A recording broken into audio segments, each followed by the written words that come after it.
Hello बच्चों, आज मैं आपके साथ बात करने वाला हूँ करनी से संबंधित सवालों के बारे में। इस सवाल के अंदर हम जानेंगे करनी चिन्ह क्या होता है, करनी गत क्या होता है और करनी घात क्या होता है तथा ये कहाँ-कहाँ पर होते हैं। इसी संबंधित टॉपिक पे अपन चर्चा करने जा रहे हैं, जो कि क्लास 10 और क्लास 9 का एक बेसिक चैप्टर और बेसिक विषय है, टॉपिक है, जो बहुत ही इंपॉर्टेंट है। तो चलिए हम देखते हैं करनी चिन्ह, करनी गत और करनी घात क्या होते हैं।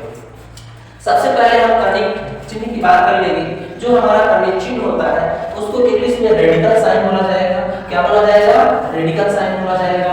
जो हमारा करनी घात होता है, करनी घात को ऑर्डर ऑफ रेडिकल बोलेंगे। क्या बोलेंगे?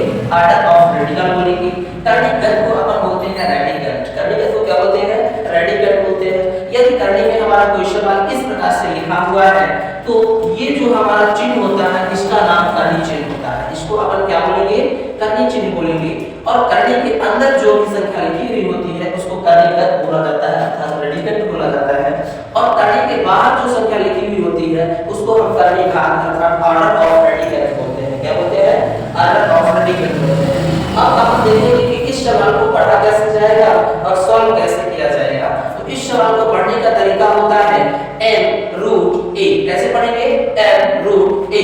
अब अपन सॉल्व करेंगे तो हमारी करनी यहाँ पर हट जाएगी। जो हमारा यहाँ पर करनीगत की संख्या है, करनीगत की संख्या के ऊपर घात को लगाना है, करनी को हटा देना है। करनी की जगह पर 1/n आ जाएगा, 1/n आ जाएगा। अब जैसे हम एक सवाल ले लेते हैं 3 करनी 2। क्या लिखा है? 3 करनी 2 लिखा है। तो यहाँ पर 2 की जगह में 2 ही रहेगा। करनी को हम हटाएंगे तो 1/3 आ जाएगा और इस तरह से ये सवाल हमारा सॉल्व हो जाता है। इस प्रकार से संबंधित इस प्रकार के किसी भी तरह का सवाल हम इसी तरह से सॉल्व कर सकते हैं।